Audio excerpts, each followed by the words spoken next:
UFOs and Krishna consciousness. I may as well start right in by discussing what such a subject could possibly have to do with Krishna consciousness. So I'll begin by talking about the Vedic picture of reality. What do we read about the layout of the universe and the different populations within the universe in the Vedic literature? And given the basic description that you find in Vedic literature, what would one expect to find in the modern observable world that might tend to confirm that or disconfirm it, or in some way shed light on the reality of the basic Vedic worldview? So I'll begin by giving a just brief synopsis of the Vedic description of the universe. What you have is a universe created by supreme intelligence. The, of course, initial creator of this material universe is Lord Brahma, who's manifested from the lotus flower coming from the navel of Garbhodakshai Vishnu. From Brahma there are emanations of Prajapatis, who are beings who are empowered to create other species of life.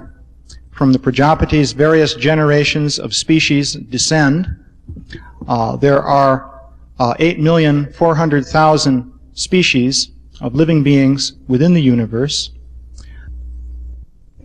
All right. There are 8,400,000 species of life within the universe. And of these, 400,000 are described to be basically human in form. Now, 400,000 species, that's quite a large number if you think about it. And needless to say, the Vedic literature does not tell us about all of those different species. If you stop to think that, for example, the Srimad Bhagavatam has 18,000 verses, so if each verse told us a little bit about one of those species, that would only cover 18,000 of them. And there are 400,000. So, naturally, we don't have information about all these different species. However, if we look at the Vedic literature, we do have some basic information about them that gives us some knowledge. From the Bhagavatam, there are a number of facts that you can glean. Basically, there are the demigods, or devas, whose main dwelling area in the universe is Svarga Loka. These include Indra, Chandra, Varuna, and so forth. It's said there are 33 million principal demigods. There are Upadevas. The Upadevas are almost demigods. They're not quite demigods. It is said in one Shastra that I noted, one of the Puranas, that the powers of the Upadevas are about 3/4 of that of the powers of the Devas. So that gives you a sort of numerical idea. The Devas, by the way, have all kinds of mystic powers. This is one of the primary things that you see when you read the Bhagavatam. They have great control over the material elements, and thus it is possible for them to appear and disappear. They can change their form. Indra, if he likes, can appear as a bird, as happened in that pastime with Maharaj Shibi, for example. They have control over the elements within your body. They can control your mind. They can manipulate matter in different ways. There are 8 basic cities. These are described in the 11th canto of the Srimad Bhagavatam, and a whole series of other subordinate cities or mystic powers, many of which are quite remarkable, and these are fully possessed by the demigods. So the Upadevas typically also possess these powers, to a lesser extent, of course. These include beings such as Siddhas, Charanas, Vidyadharas, and so forth. Also, there are Gandharvas, Kinnaras. There are many different categories of Upadevas within the universe.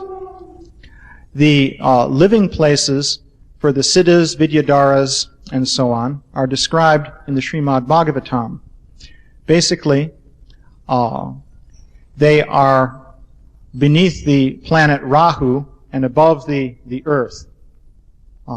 Basically, there is the Rahu planet, and between the level of the Rahu planet and the earth, there are various lokas inhabited by the Vidyadharas, Siddhas, Charanas, and so forth. Beneath them, there are lokas occupied by more demonic grades of beings. Of course, there are three basic modes of nature: goodness, passion, and ignorance. The devas, or demigods, are predominantly in the mode of goodness. The daityas, demons, are in the modes of passion and ignorance. And there are other beings who are predominantly in the mode of ignorance, which could be called ghostly species of life. One should make a distinction between ghosts and ghostly species. A ghost, by definition, is the subtle body of someone who has died, but because of their karmic complications, they are unable to receive another gross body. And furthermore, they are attached to a particular material situation in this world. So they tend to haunt some particular location within this world. It is said that a person in this situation desires material enjoyment, but they are not granted a material body with which they can obtain these material enjoyment. So it's a condition of great suffering. That's the situation of a ghost. So the ghost is a body of mind, intelligence, and false ego. Typically, the ghosts are not able to do very much. They may be able to influence a person's mind slightly. And on some occasions, if they can gain access to a person's energy, perhaps because of some physical defect in the person, then they can throw some things around and create disturbances. And these are called hauntings or poltergeist effects and so on.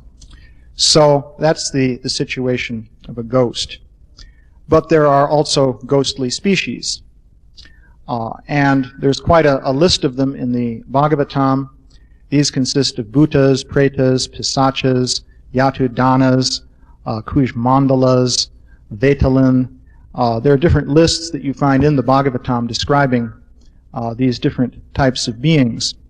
These, however, are species. It's not that when you die and you're just there in your subtle body that you become one of these.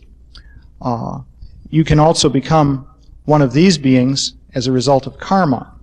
But they have organized societies, and they are definite species with definite bodily forms. Their bodies are more subtle than the bodies we have, but they may contain some admixture of gross elements also. Typically, they also possess different mystic powers. However, they're not as powerful as the Upadevas. That's also described in different shastras. So, the 5th canto of the Srimad Bhagavatam says that, interestingly enough, these beings have their lokas, or dwelling places, 100 yojanas above the highest altitude to which the birds can fly. Large birds, it says. So that would indicate that above more or less the upper region of the troposphere, I guess, in modern terminology, if you go 100 yojanas up, which would be about 800 miles, then according to the 5th canto of the Bhagavatam, that's where you come to the domains in which these beings are living. In addition to that, there are different kinds of living beings that inhabit lower planetary systems. There are 7 lower planets, lower planetary systems, which are described in the Bhagavatam, mainly in the 5th canto. These are referred to as subterranean heavenly planets. it's an interesting description. They're called Bilasvarga. Many different types of living beings live there. Many of these are predominantly in the mode of ignorance, or they are demonic. Typically, when the demons are defeated in battles with the demigods in the heavenly planets, they're driven down into the lower planets like Patala Loka or Sutala and so forth. And then occasionally they try to come back up to the heavenly planets, and on other occasions they try to take over the earth. So there are very powerful demonic beings living in the lower planets. Some of them, it turns out, are not demonic, actually. There's the famous case of Bali Maharaj, who, as a demon, conquered the heavenly planets and was divested of his possessions by Vamanadev, the avatar of Lord Vishnu. And in the course of his meeting with Vamanadev, he surrendered to Vamanadev. And so he became a pure devotee. But still, he was considered to be officially a demon and was sent to live in Sutala until the end of this Manvantar period. At the end of that period, he will become the Indra, and then he'll rightfully rule the heavenly planets. So apart from that, though, there are beings of lesser stature of many different categories. One interesting group is the Nagas. The Nagas are described as living both in lower planetary systems, there we go, and on the earth. The Nagas, as is true of many of these beings, can change shapes. The Nagas typically have a serpent form and a human form, and sometimes a half-serpent, half-human form. In the story of Kaliya Naga in the Krishna book, of course, Kaliya had a serpent form with many heads, but when his wives were appeasing Krishna, you can see in all the paintings they're shown as being human from the waist up and serpent from the waist down. And sometimes the Nagas just are in human form. So they have these powers to assume different forms. It is interesting that the Nagas play a role in the description in Vedic literature similar to that of the so-called fairies in Ireland and Scotland and so forth. Of course, fairy tale is a pejorative term, but there are traditions of beings called Tua de Danan, which means the sons of Dana, who are basically a very aristocratic class of beings of a more subtle nature than humans, who were traditionally believed to live in the same lands as England, Ireland, Scotland, and in that area. Typically, these beings were worshipped by offering them crops, and they were regarded as being able to control the weather and produce thunderstorms and things like that. So if they weren't given their offerings of the harvest, then they might cause a storm and destroy the harvest and things like that. Exactly the same traditions exist in India with regard to the Nagas, especially in Kashmir. You can read about these different traditions. So these beings are said to live on the earth, the lower planetary systems. So in various shastras, there's additional information. There's a whole category I've left out. These would be the pitras, or forefathers. Ancestors is another way to look at it. There's the Pitraloka planets. In some of the Puranas, it is described that there are actually many different categories of Pitraloka planets with many different names. There's an elaborate nomenclature. So it's a very complex system. Basically, in the Bhagavatam, we just read about Pitraloka, but it's actually described that there are more Pitraloka planets than there are planets of the demigods. And in a way that makes sense, because the Pitraloka planets are connected with the transmigration of souls, and a lot of souls are transmigrating. The demigods are more like cosmic administrators. So in any case, it's interesting to see that there's a vast array of Pitraloka planets. Some of these are connected with punishment of sinful personalities. Yamaraj is presiding in Pitraloka, in the southern part of the universe, and the Naraka Lokas, or hellish planetary systems, are located in that region. So that's a basic rundown on the different planetary systems. So if you look at the Bhagavatam, Mahabharata, and so forth, you find that in the time periods described in those books, many different categories of living beings were interacting very openly with human beings.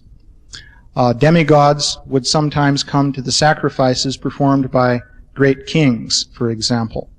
When Maharaj Yudhisthira performed the Rajasuya sacrifice, various demigods were present there to participate in various ways in the sacrifice. It was said that sometimes even a common man could see the demigods, which implies, by the way, that sometimes the common man couldn't see them, even though they were actually there to participate. Apart from that, there were meetings and encounters with many kinds of beings of a more demonic nature. There were the Rakshasas. People would have encounters with these. There are many stories of the Pandavas. Of course, Bhima would occasionally have a knockdown, drag-out fight with a Rakshasa, like Hidimba. And he also married the sister of Hidimba, and there was offspring from that named Gatochkacha, which indicated that human beings and Rakshasas could produce fertile offspring. In fact, this is a general concept. Arjuna was at one time abducted by a Naga woman named Ulupi. Arjuna was bathing in the Ganges at that time in preparation to engaging in a fire sacrifice at in Haridwar, and this Naga woman came up behind him and pulled him down into the water. But she didn't pull him just into the water, she pulled him down to the Nagaloka kingdom. Her father was one of the kings of the Nagas. And in fact, there was offspring from that also. Arjuna had some son from that union. I believe it's described. Of course, demigods would also sometimes produce human offspring. The Pandavas are an example. Each of the Pandavas had as their mother Queen Kunti, and their fathers were different demigods. So that's a brief description. I would note, by the way, also that these beings described in Vedic literature are very often said to have remarkable flying machines, and called Vimanas in Vedic literature. A very prominent example of the Vimanas is the flying machine of Salva. Salva, by the way, was a human king, but this flying machine was built for him by Mayadanava, who is an inhabitant of a lower planetary system and is a famous technological wizard. So by the arrangement of Lord Shiva, Mayadanava constructed this spaceship, or whatever you may call it, for Salva. Apart from that, there are many descriptions of Vimanas. The demigods themselves are even called Vaimanika, which means those who travel in Vimanas. The Upadevas are typically described as having them. For example, the Vidyadharas, typically they're flying in Vimanas. The Gandharvas also. There's some of the Vimanas are sort of like single-seater vehicles, it seems. For example, one Gandharva was flying over the palace of Devahuti, and he saw Devahuti playing ball on the roof of the palace, and he fell out of his Vimana. He was so infatuated with Devahuti, so it seems as though maybe he banked too steeply and he didn't have his seat belts on. So, on the other hand, the Vimana of Salva was huge. He had armies on board his Vimana, and he was dropping all kinds of things on Dwarka. It's interesting, by the way, that he was not dropping bombs like in World War II. He was dropping slabs of rock, tree trunks, poisonous serpents, and so on. So it seems he didn't have a technology for bombing. So this was entirely an amateur operation. He just happened to get this flying machine from somebody else who knew how to build them. But in his own human society, people didn't know how to build those things, evidently.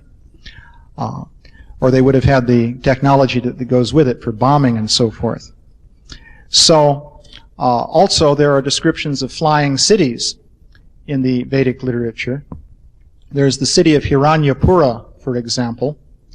Hiranyapura was occupied by different groups of Danavas, such as the Puloma and Kalikeya Danavas. And they would just travel around the universe in their flying city doing whatever they wanted. And they had a benediction from Lord Brahma that no demigod could defeat them.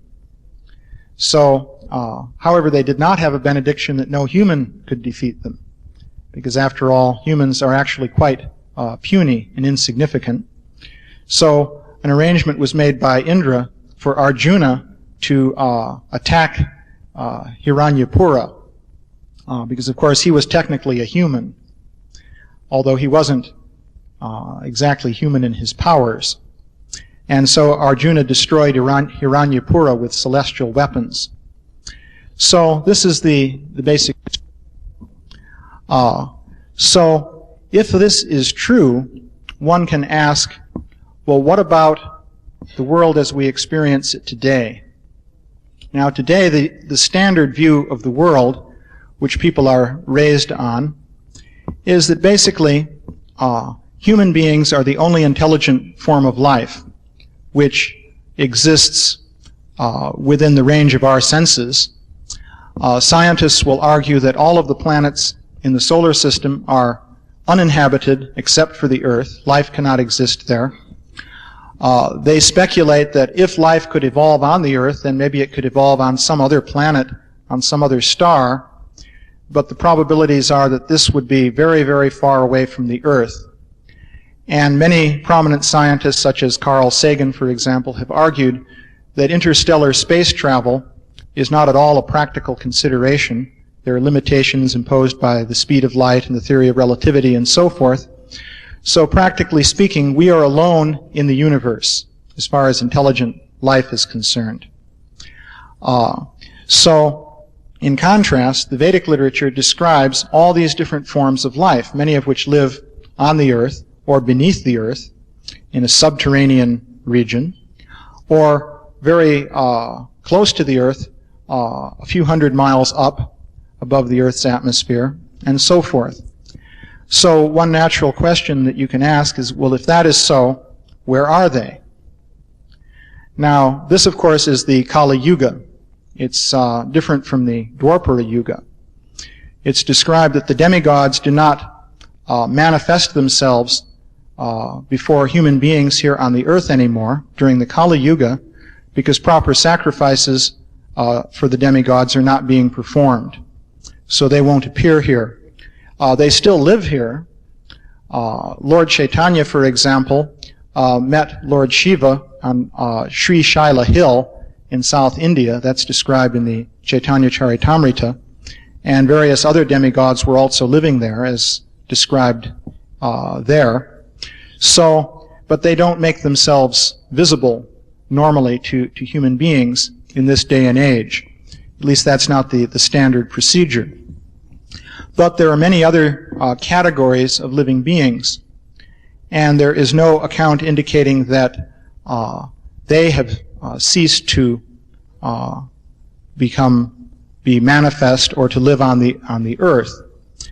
In particular, there are beings in the mode of ignorance and so on and so forth.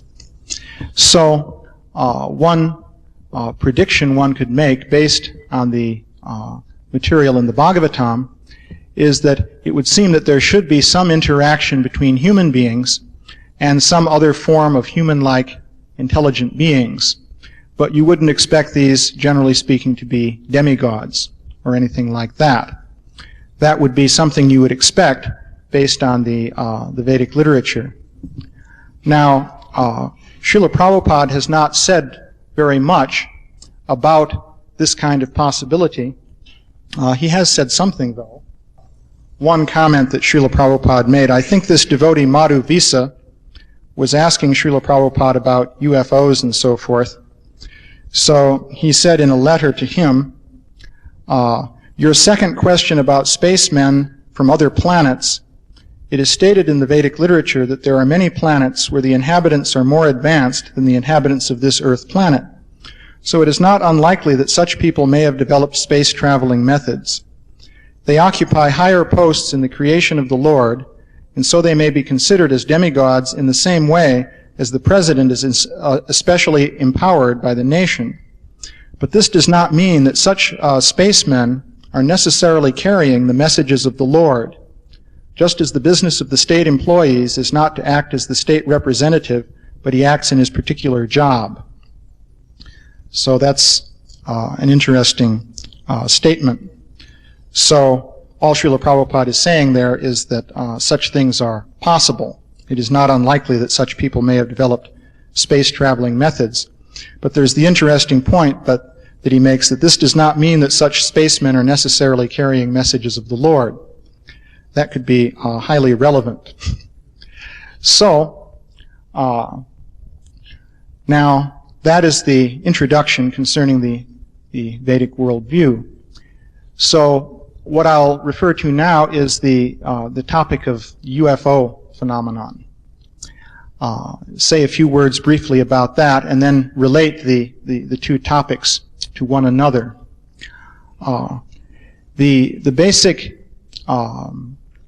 theme of with regard to the UFO phenomenon is that people since the late 1940s have been reporting some kind of beings traveling about in the atmosphere of the Earth with some kind of unusual vehicles.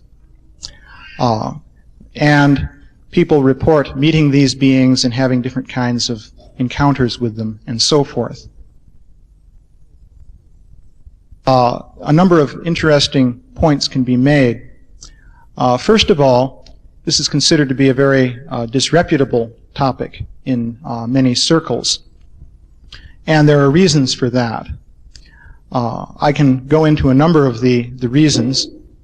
Part of the reasons have to do with the uneasiness that is produced in people of the modern outlook on life at the thought that some other kind of beings may exist which could be equal to ourselves or superior to ourselves in intelligence and in power to manipulate the material energy. Such beings pose a threat, naturally. Lower animals that are less intelligent than ourselves naturally do not pose any particular threat. But if someone is of equal or greater intelligence, then they could create problems. So there is a tendency for the idea that such beings may exist to create uneasiness. Part of the history of the UFO phenomenon is that there have been interactions between people in the military and different beings flying around in unusual vehicles. There's a very extensive history involved with this. Once again, just to sum up the gist of it, the indication is that for many years, people in the military have had encounters with flying machines that can completely outperform their own military airplanes. And this, of course, would create considerable concern among the military.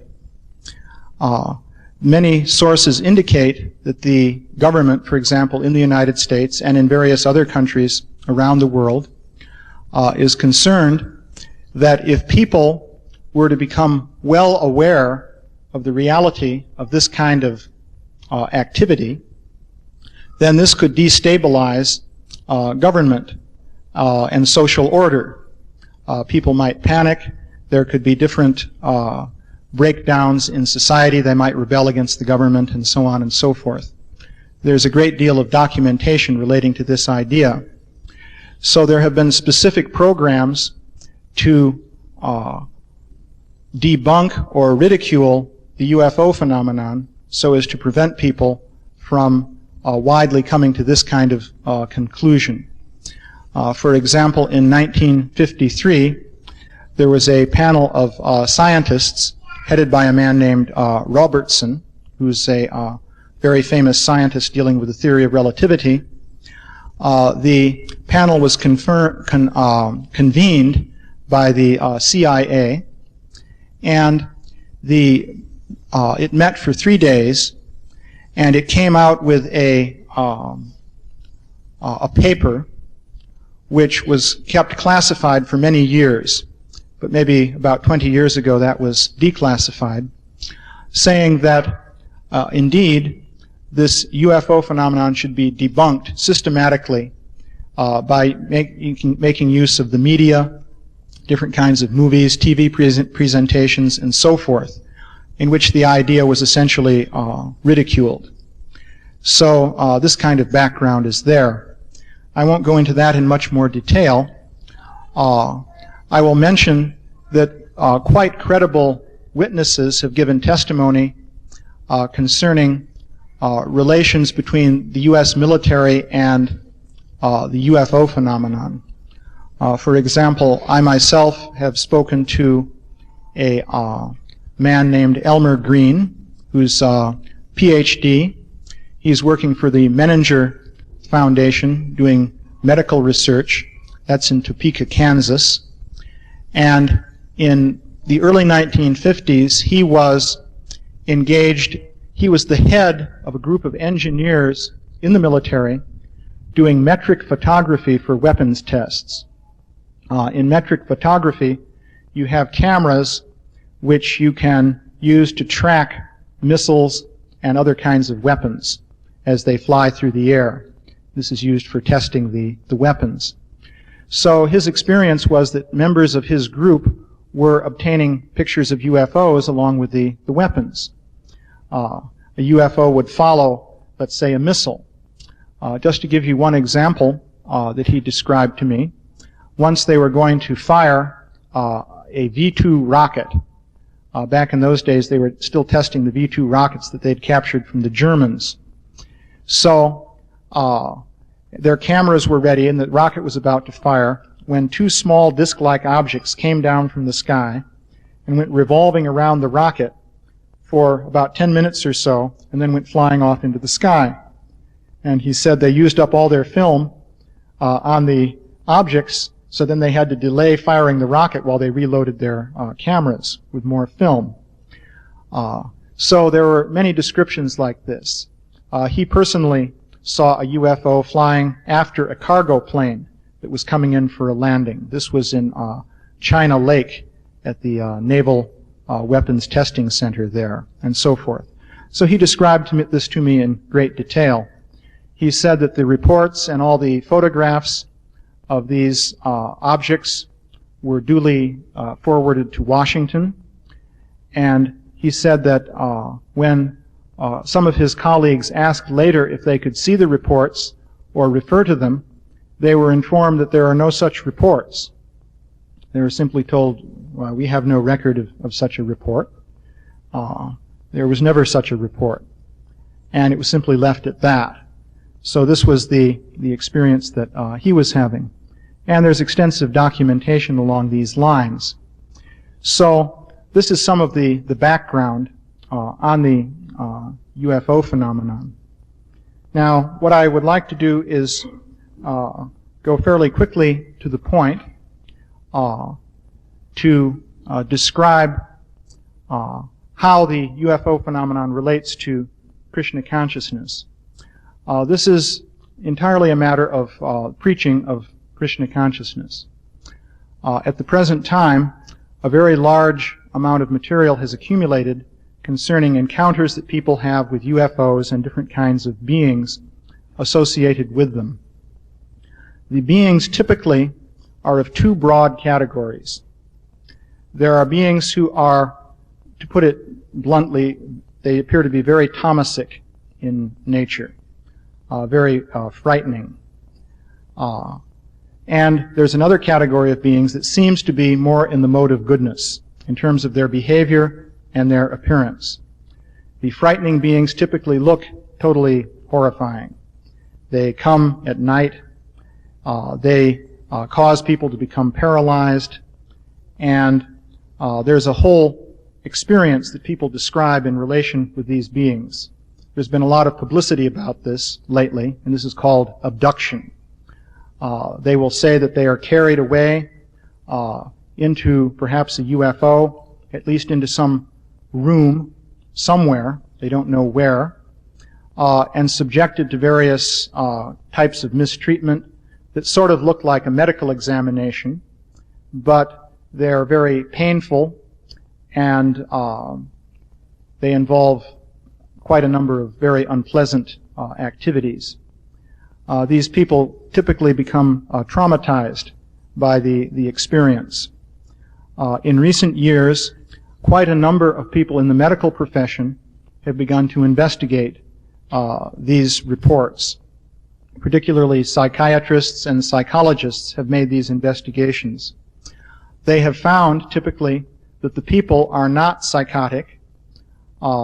They typically exhibit signs of what is called post-traumatic stress syndrome, which is a psychological syndrome that develops as a result of traumatic experiences such as rape or, say, Vietnam veterans sometimes have this kind of syndrome and so forth. So basically speaking, just to give you an example of some of the psychological studies, a blind experiment was done with one psychologist named Elizabeth Slater, and I think it was 6 different people who had reported being abducted by these beings.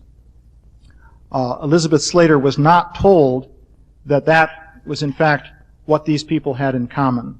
Nothing about UFO abductions was mentioned to her. She was merely asked to give a psychological evaluation of these people. She performed the evaluation, concluded that they were all perfectly sane. These were people, by the way, in a number of walks of life. One was a New York corporate lawyer, for example, a woman, career woman. Another was a secretary. One was an artist. I think someone was an engineer. Variety of different backgrounds. These were all very respectable people. They were not nutty in any way. They did not have unusual occult interests. They were quite run-of-the-mill, actually. And they were certified by her to be perfectly sane, but she observed this post-traumatic stress syndrome type manifestation in them. When she was informed that what they had in common was that they had been carried off by strange little men and subjected to tortures of different kinds, she was totally shocked. And she said that according to her previous training and understanding of psychology, people who would tell stories like that would have to be strange psychotic characters given to fugue states and schizoid experiences. So this is one example of the studies. Recently there's a professor of psychiatry at Harvard University named John Mack, who is taking these experiences very seriously. So these are experiences in which people claim to meet a kind of being which is, as I say, frightening in both in appearance and behavior.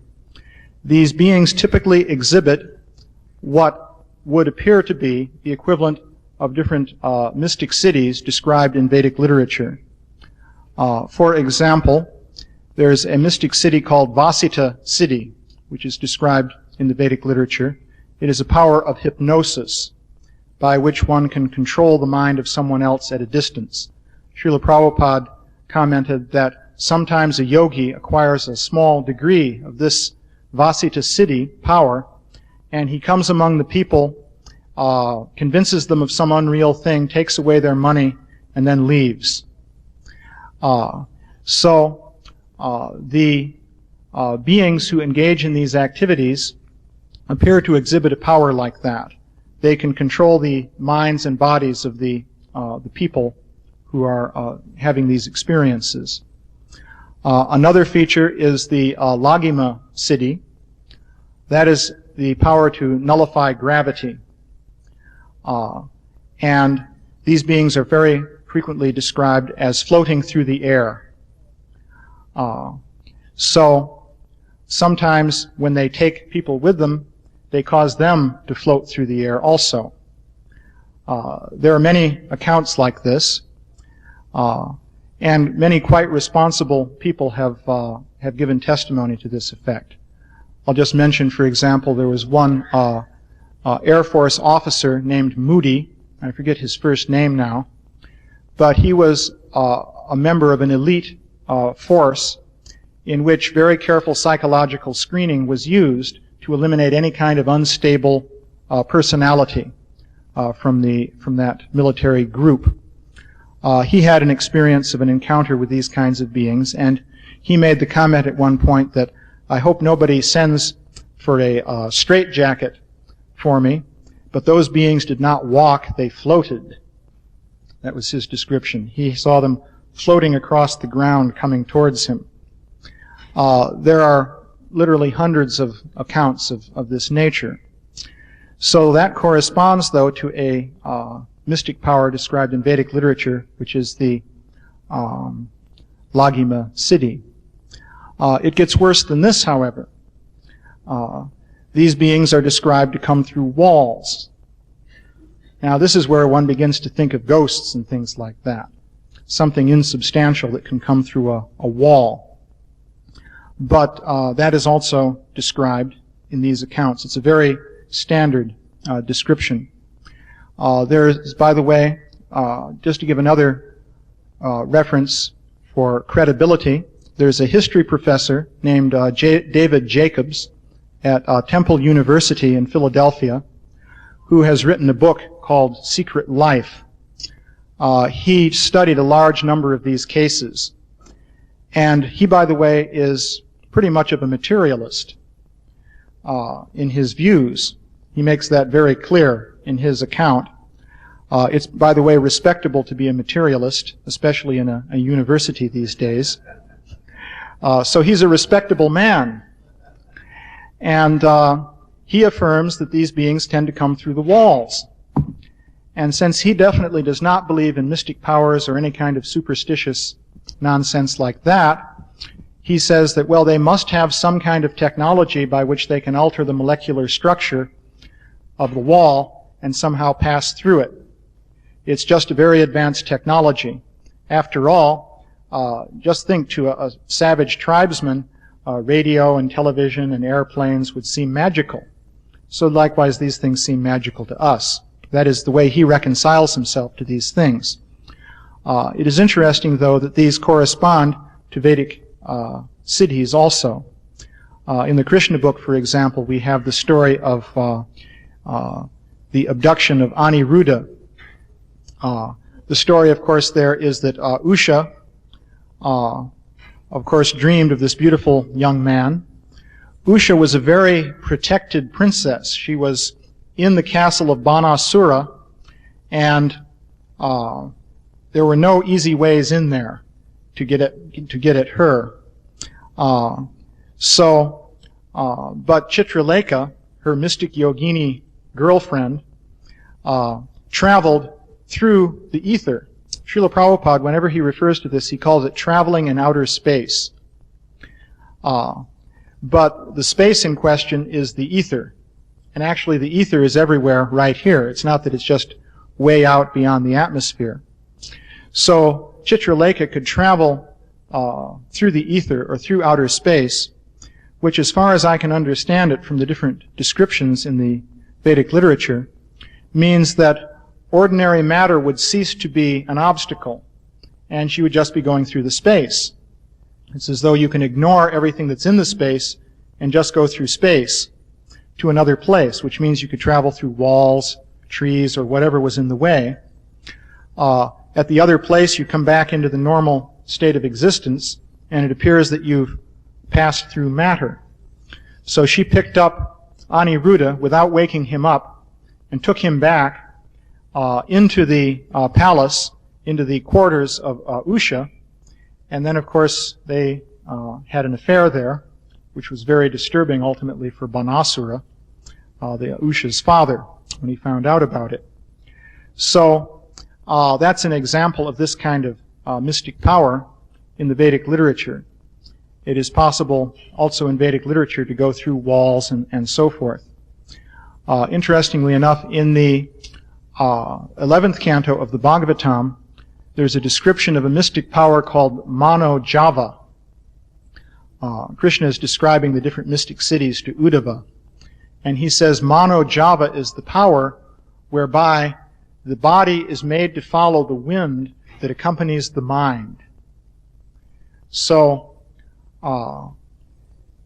that's an interesting idea. According to that, if you move your mind somewhere, Srila Prabhupada has spoken of traveling at the speed of the mind. With this mystic power, your body will move with it, and your body will go to whatever place you visualized in your mind.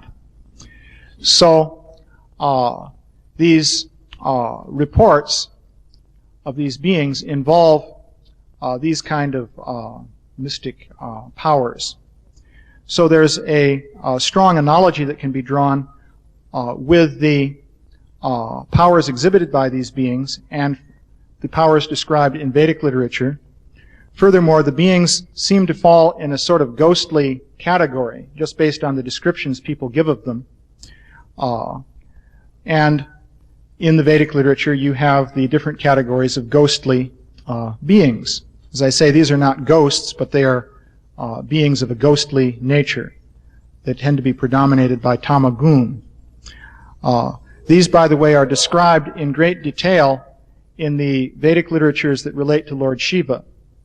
This makes sense, because Lord Shiva is Bhutanath, so he's specifically concerned with those beings. For example, in the Vayu Purana, 18 different kinds of bhutas are described, and their bodily forms are described. They have a great variety of different bodily forms. And then 16 categories of pisachas are described, with all the details of their bodily appearance. So, still that's a long way to go to get all 400,000 types of species. So, the basic idea then, with regard to this UFO phenomenon in the Vedic literature, is that this can be used for preaching Krishna consciousness. A lot of people now are taking these phenomena seriously. Many books have been written on the subject. At the present time, there are all kinds of TV specials dealing with this subject matter. As I say, professional people like psychiatrists and so on are involving themselves with it. So the interest is there. And one can take this material, compare it with the material in the Vedic literature, talk about the Vedic picture of reality, and say that this basically confirms the Vedic picture of reality. And it provides a forum then for talking about the Vedic picture of reality as something real. Apart from that, one can just say, well, on faith, one should accept that these things are true, but it's really becomes a matter of a leap of faith. One lives in the world of modern experience, in which we are the only intelligent beings that we know of on the planet, or within many, many light years of here. So one can consider on the basis of faith that, well, maybe the universe really is, or at least maybe at some time was, as described in the Vedic literature. But the advantage of this subject matter is that in discussing it, one can then discuss the Vedic picture of reality as something actually real. It's perfectly natural then to do that. And on that platform then one can talk about all kinds of things relating to Krishna consciousness. Now, one feature of this whole UFO phenomenon is that people who look into this at all seriously find it to be very disturbing, as you might imagine. I've described the tamasic aspect. There are other kinds of encounters that are not so frightening. I'll get to those in a moment, because there's an interesting thing we can say about those as well. But if we look at those that are considered to be very tamasic, these are very disturbing. This David Jacobs, for example, said, "Sometimes somebody will ask me, what if this all turns out to be an illusion? And none of these things are real. It's just some kind of a dream or an illusion or something like that." And he said that if that turned out to be the case, I would weep for joy. You know, I don't want this to be true. This is what he was saying. So, the Vedic literature provides the actual solution to this kind of problem. For example, and the solution, of course, is Krishna consciousness. The simple, basic logic of it is this. If we think that we are the only intelligent beings within many, many millions of light years, and we think that we have the power to control nature, then to solve our problems, one natural way to do it is to use our own intelligence, learn how to manipulate matter in a more ingenious way, and thus deal with the different difficulties. We can conquer disease, we can solve the problems imposed by nature, and so forth, using technology and science, and in this way deal with everything. And if we are the only intelligent beings around, how else could we do it? But if there's the possibility that there are beings superior to us that might in fact mistreat us in some way, for example, then what can we do? We can't fight them if they're superior to us any more than, say, members of a savage tribe could fight off people with modern military weapons. Just consider the plight of, some tribesmen when they meet up with a modern army. What can they do? So the solution then is simple. You have to appeal to some higher beings. If some beings higher than you are causing you trouble, then the only thing you could possibly do is appeal to somebody higher than them. Logically speaking, you may as well go straight to the top. One thing you can immediately infer from the existence, by the way, of beings other than humans is that there must be God. It's a natural inference. If we are, in fact, the only intelligent being on the earth, then you can perhaps give some credence to the evolutionary theory that we came up from the apes. Things have been gradually improving over millions and millions of years, and we're just the pinnacle of the evolutionary process. We're the best thing that's come along. So that makes sense in that picture. But if you have all kinds of beings superior to us, immediately the evolutionary view breaks down. First of all, the theory of evolution in no way can account for any of the types of beings that I've described, if in fact these are real. Now, by the way, as a point of epistemology, I don't insist that any of these things are real. It's perfectly all right for me if this is a species of folklore that has now emerged within modern consciousness for some sociological or psychological reason. That's perfectly all right. But a lot of people are taking it seriously, and Vedic literature says that such beings are real. Whether people are actually experiencing that now or not is another thing, but certainly they're reporting experiences which enable you to talk about this subject matter in a very serious way. And that's the basic point. In other words, we don't have to affirm that any of these things are real in order to talk about these things. In this book that I wrote, in the introduction, I said, in fact, I gave the advice that for some people, the best way to look at this is a study of folklore. And I'm not saying, by the way, that therefore it is just folklore. This is just a point of epistemology. What we're mainly interested in getting at here is the Vedic literature, and of bringing that into serious discussion among people. So, to cut a long story short, the solution to the problem posed by beings superior to us is you have to surrender to God. If there are beings superior to us, that suggests that the theory of evolution is certainly not very good. Darwin's theory cannot explain the origin of such beings. If you try and stretch Darwin's theory to accommodate them, then you've got real problems. If you say they evolved on another planet, then the problem is, why do they look similar to humans? Because they do. They have 2 arms, 2 legs, head, eyes, and in the right place, and so on and so forth. On the other hand, if they evolved on the Earth, where's the record of that? There's no record.